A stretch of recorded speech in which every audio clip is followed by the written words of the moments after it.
What's up, rock stars? I'm Betty Rocker, and hey, I know I didn't get your Motivational Mondays video out to you yesterday, and it is Tuesday, but it's right before Christmas, and I have a very special message for you today. And what I've been getting a lot of emails about this past week is a lot of people are really struggling this time of year. There's a lot of self-deprecation happening, a lot of negative self-talk, a lot of struggles around food, around family, with stress, a lot of self-judgment, and that's something that I want to address today. The holiday time can be incredibly stressful. I mean, I know a lot of us are seeing our families, we're being reminded of the person who we were when we were younger. And I know that you have done great things in your life and that you have actually progressed far beyond wherever you were when you were younger. So hold your space around who you are as a person now, first of all, when you're home with your family, if you find yourself in any of those situations. And if it helps you at all to think about it in a slightly different way, just think about the people who you are inspiring simply by being yourself. Think about those little kids who are around you this holiday time who are watching you.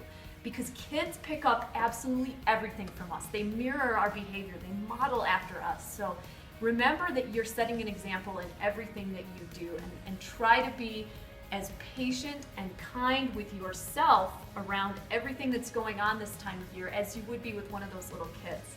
Now that reminds me of something that I've been hearing a lot about with the self-judgment. And I really do want to remind you to be nice to yourself. You do not need to focus on getting in 5 workouts this week or going all perfect on your food. Don't stress it. Remember that one of the most important things about eating and about moving is the way that we feel when we are doing those things, okay?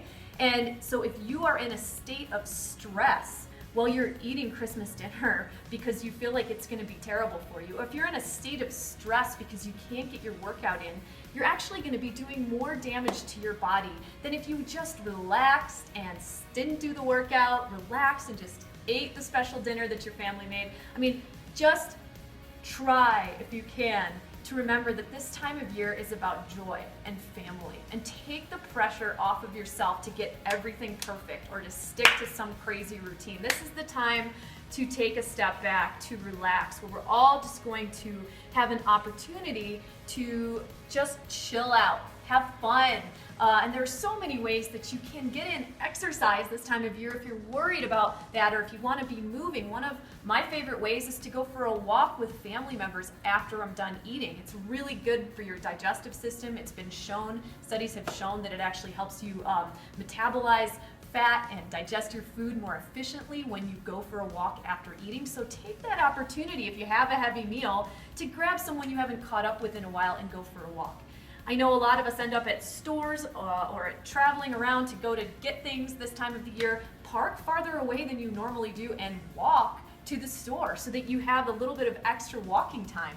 Carry the heavy bags for your grandmother up the stairs.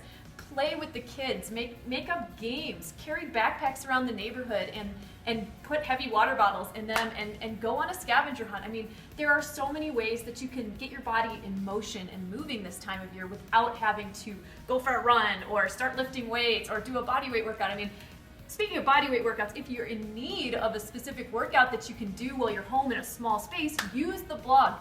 Use one of my references for a quick, like 15-minute body weight workout that you can do anywhere. Get the kids to do it with you. Have them count your reps. I mean, just whatever you do, please remember to be nice to yourself. Please don't feel bad if you take a week off. Now, the second thing that I think is really important is, we touched on this a minute ago with running into family members who sort of maybe remind us of who we are a while back. A really good way to be able to stay centered around the holidays is to start every morning, if you have just 5 minutes to yourself, I would love for you to just sit in silence and think about the things that you're grateful for.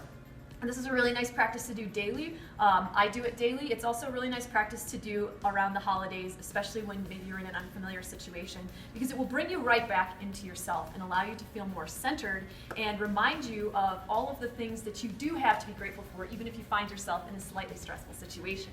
It's a great practice to share with others as well. But just sit quietly and think of the people in your life that you're grateful for, and maybe think of the things in your life that you're grateful for. You can add a movement to this, practice to this as well if you like. I know I do sun salutations or burpees, and that's certainly an option for you. I do 20, and I think of the things I have to be grateful for. And it's really cool. It's actually, I've found myself in situations in the past where things were just getting really stressful, and sometimes the only place that you have in the house to be like private is the bathroom. So if you could just go into the bathroom and just sit quietly for 5 minutes and refocus your minds and your thoughts on the things that you're grateful for, or on your achievements that you've made throughout the year, and the achievements that you're hoping to make in 2015. Just that little practice, just 5 minutes for yourself. Just give yourself that moment to just internally reset, so that you can continue to hold your space, and that you can continue to feel your absolute best while you're going through your whole entire holiday experience. I think that's a great way to do it. And the final piece that really helps me kind of stay on track around the holidays, especially when I'm not home or I have to be away from home, is I do make a point of every morning just having something green. And if you're traveling to a place where you don't have a lot of green options, I like to take a green powder with me in a shaker cup. I use Athletic Greens, and I'll put a link down below, so if you want to check them out. They have like these little travel packets of greens, and they're just awesome, packed with all this great superfoods, phytonutrients. They'll alkalize your body. You know, our bodies get really acidic eating a lot of that holiday stuff, so it's great to have some greens. And if you have the opportunity to get access to green juice or make a green smoothie, that's great, but I know sometimes you'll be in a situation where you can't do that. So the travel things are really good. Maybe if you can pick up some green juice at the store, that's a great thing to do too. But just once a day, just make sure you get your greens in, because that can really help mitigate some of the stressors that will happen in your body as you go through the holiday. That's really all I have for you today. What I'm just asking you to do is give yourself permission to relax, enjoy yourself, feel good, and try not to beat yourself up, and try not to judge yourself, because that's actually the quickest way to go in a downward trajectory. And I know that you have so much to offer everyone around you. You are a gift to your family. You are a gift to all the people that you meet, and I am so glad that you're part of my personal fit family. I'm wishing you a joyous, happy holiday. I am so happy to know you, and thank you so much for all of your support and watching my videos this year and being a part of my life. I'm Betty Rocker, and you are so awesome. I'll talk to you really soon. Bye.